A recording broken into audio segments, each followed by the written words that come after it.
Hello, I'm Lucy. Welcome to Footnoting History, where on this episode, I'll be talking about life in a city known as the Mound of the Dead. This and all of our Footnoting History episodes are available captioned on our YouTube channel.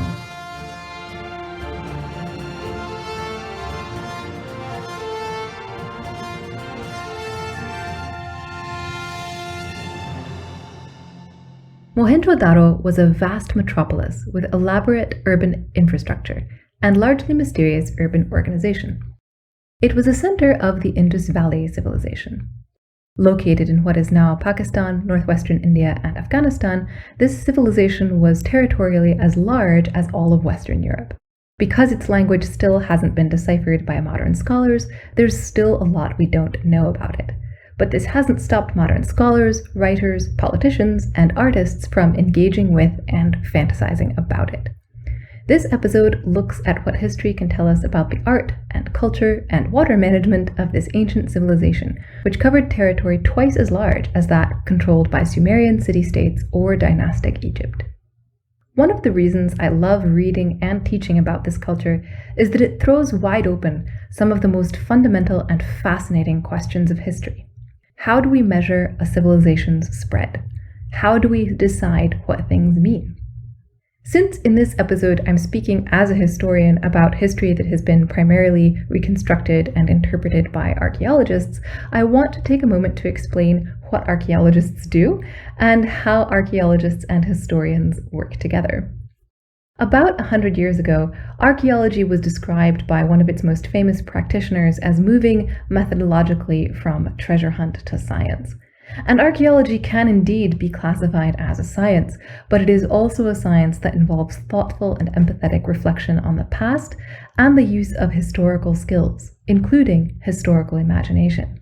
Whereas historians like me usually use material evidence to enrich an understanding of the past gained primarily through written sources, archaeologists will use written sources to supplement and contextualize the rich material records they find.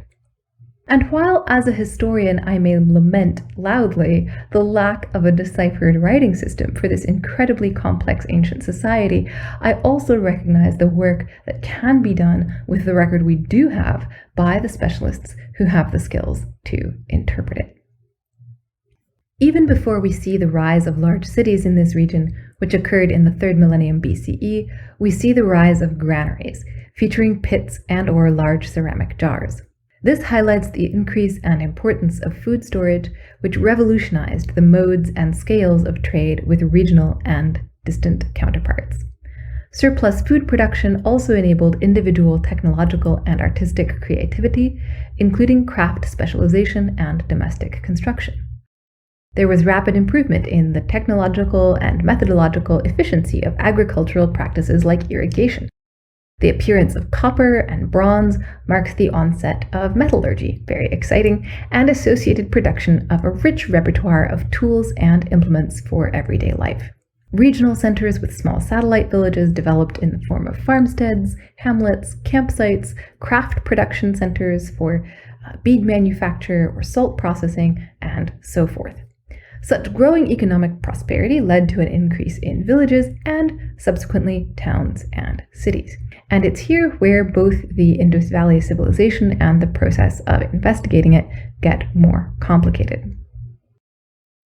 Notes on the ancient cities of the Indus Valley as sites of historical and cultural significance were made in the early 19th century, but significant archaeological investigation was not undertaken until approximately a century later. Since the initial efforts of R.D. Banerjee with the Archaeological Survey of India in the 1920s, much has been done, but much has also been lost. Following these initial decades of investigation, Mohenjo Daro was one of the earliest sites to be nominated to UNESCO's list of World Heritage Sites 3 years after the list's creation. Other sites of the Indus Valley include Harappa itself, which is absolutely massive and still under excavation, and Rakhigarhi, which is now the largest archaeological excavation known to be linked to this civilization. Altogether, the sites linked to the Indus Valley Society, towns and villages as well as cities, number in the thousands in what is now Afghanistan, Pakistan, and northwestern India, as I mentioned before, stretching across modern geographic borders. This made it larger than contemporaneous civilizations in Mesopotamia and Egypt, which were excavated much earlier, and which are still better known in Western education and pop culture. Excavations at Indus Valley sites show us a significant urban-rural divide, that is, significant differences between social organization and material culture between cities and the countryside. But there's still a lot we don't know about how control and/or integration between the cities and their hinterland were negotiated. The fact that the cities survive, laid out according to elaborate plans, tells us that many different social classes and economic groups successfully coexisted and cooperated. But what factors held them together and what tensions may have existed among them remain largely mysterious. The first recorded modern note concerning this civilization as such was made in the 1820s by a British Army deserter posing as an American engineer. As you do in the 1820s, I guess. But while some scholars investigated and made notes concerning the potential significance of these sites, significant excavations weren't undertaken for almost a century, by which time the sites had been seriously plundered for modern building works. Their bricks were just that good. Still, they have a lot to tell us. Between 2800 and 2600 BCE, the Kotiji period, Harappa grew into a thriving economic center. It expanded into a substantial town, covering the area of several large shopping malls. We know that the Harappan civilization had access to substantial tin deposits. We know that within the so-called Harappan belt, copper deposits are extensive. The people of this civilization also harvested salt and had a thriving fishing industry. There's still a lot we don't know about how these natural resources affected patterns of industry and trade for them, though we do know that they had extensive trading networks. We find typical seals from the Indus Valley as far away as Mesopotamia and the Arabian Gulf. As Egypt traded in gold and lapis lazuli, and the Phoenicians traded in wine and oil, the Indus Valley appears to have traded in etched carnelian beads, or at least using them. Also found in ancient Mesopotamia have been bangles made of shells only found along the Indus coast and in southern India and Sri Lanka. So we know that either people were trading these bangles or wearing these bangles while trading and migrating. The Phoenicians wrote of tongue turners who knew the language of these traders from the Indus and worked as translators, and we still live in hope of deciphering this language ourselves. For now, we have the remarkably rich archaeological remains of these sophisticated urban centers. Harappa, along with the other Indus Valley cities, had a remarkably uniform level of architectural planning. The city was laid out in a grid-like pattern with the orientation of streets and buildings according to the cardinal directions, facilitating access between neighborhoods and separating private and public areas. These cities also had many drinking water wells and a highly sophisticated system of waste removal. Houses at Harappa, Mohenjo Daro, and elsewhere were equipped with latrines, bathing houses, and sewage drains, which emptied into larger mains and eventually deposited the fertile sludge on surrounding agricultural fields. And archaeologists have long noted, to their initial surprise, that the site layouts and artifact styles throughout the Indus region are very similar. This similarity has been spoken of as a Harappan veneer, a deliberately chosen imitation of a model that works. But we also see individuality in how people managed spaces and in what the most archaeologically conspicuous features of the cities are. Harappa itself, for instance, is dominated by a massive central gate and adjacent cistern, not only supplying but showcasing its water management system. At Dolavira, the center of the city boasts a large stadium-like area, possibly used for entertainment. And at Mohenjo Daro, there is the Great Bath, an impressive structure of very precisely set bricks with steps leading down into it. Whether this was used for religious rituals or shared public bathing or both, it appears to have been a space where the identity and prosperity of the city were alike celebrated. The name Mohenjo Daro can be translated as the Mound of the Dead. This was the name by which it was locally known when it was first excavated, and so it has been known ever since. Flourishing from the middle of the 3rd millennium BCE to the turn of the 2nd, about 700 years, this vast metropolis was an important center of the Indus Valley civilization. The fact that Mohenjo Daro, unlike many sites of the ancient world, was chiefly under excavation from the 1920s to the 1960s raises issues of interpretation. Much work was done without the advantages of technology that contemporary archaeology enjoys, but important concerns about preservation have led to limits being placed on how much work archaeologists can do there. Creative solutions to this so far include unstaffed hot air balloons. This delights me.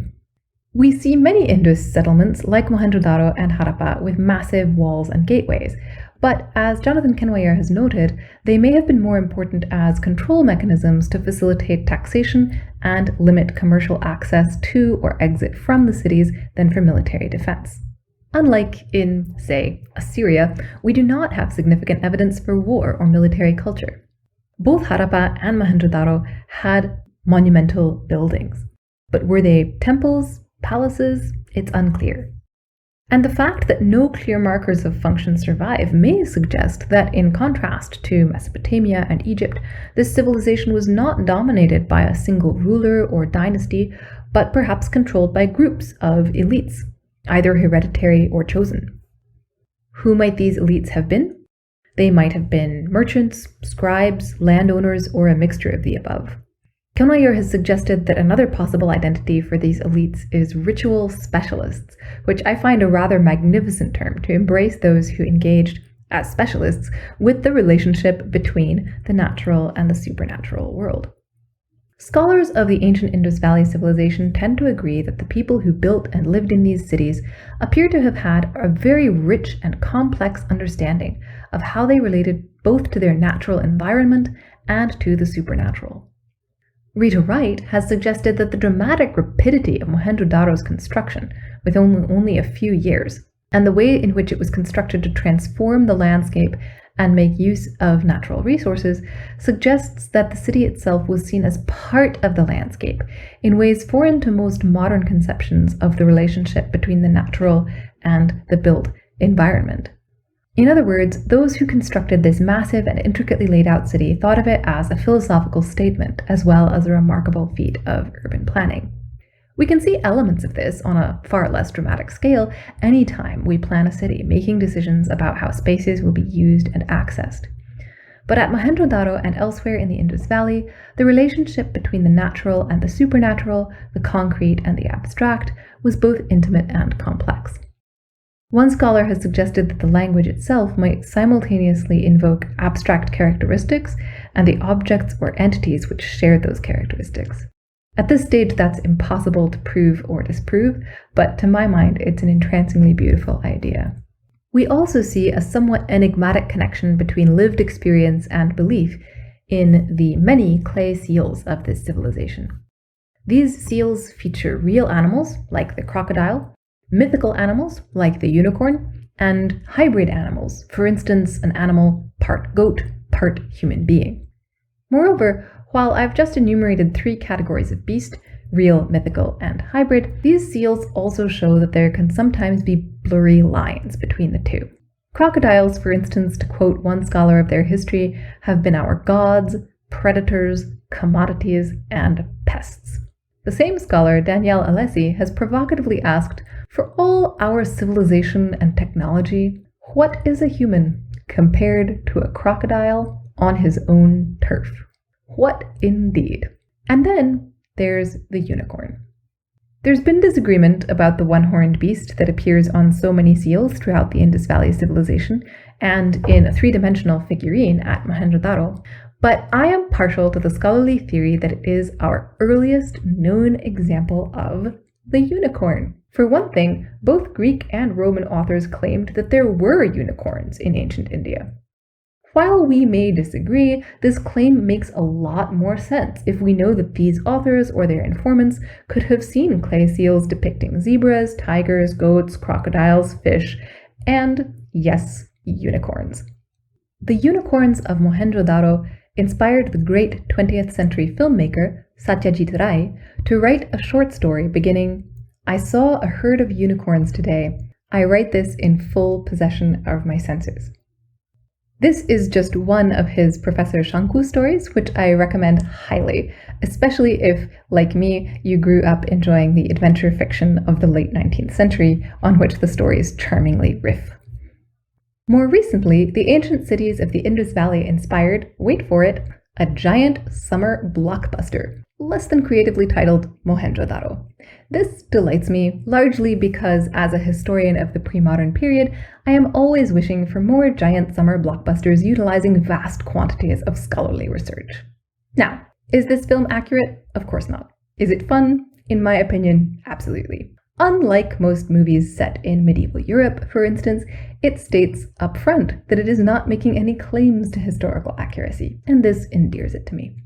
Moreover, it uses the known archaeological record and historical and archaeological speculation in interesting ways. Most of it, of course, is a fantasy narrative, an old-fashioned adventure epic on a Bollywood scale. But it also represents the use of social space in the city, farming in a variety of industries, hypothesized crocodile hunting, the copper trade, environmental management and failures thereof, and long-distance foreign trade with Mesopotamia and Bactria. It also offers one way of imagining uses for the Great Bath of Mohenjo Daro and showing seals to represent individual and community identity. It is also admittedly very silly. As one critic pointed out, there's a big dance number where everyone is happily singing about their city as the Mound of the Dead. Hardly cheerful for one thing, and a name given to it millennia later for another. But I find it impossible to look at a big Bollywood dance number without experiencing joy. Also, it's hard for me to object to an attempt to bring a rich and distant past closer to us. If you're wondering, at the conclusion of this episode, so what happened to this amazing civilization? That's a great question. And like many of the other questions we have about the Indus Valley civilization, it's one without a firm answer. Changing climate almost certainly played a significant role in the decline of these great cities. But what other changes, political or environmental, influenced it are uncertain. In many ways, the Indus Valley civilization provides a lesson in humility. It teaches us much, even as it leads us to confront how much we do not know and how much there is still to learn. Until next time, I'm Lucy, and this is Footnoting History. This has been Footnoting History. If you like the podcast, be sure to visit our website, footnotinghistory.com, where you can find links to further reading suggestions related to this week's episode, as well as a calendar of upcoming podcasts. You can also like us on Facebook and follow us on Twitter at History Footnote. A special thank you to all of our Patreon supporters who help allow us to keep Footnoting History open access. And until next time, remember, the best stories are always in the footnotes.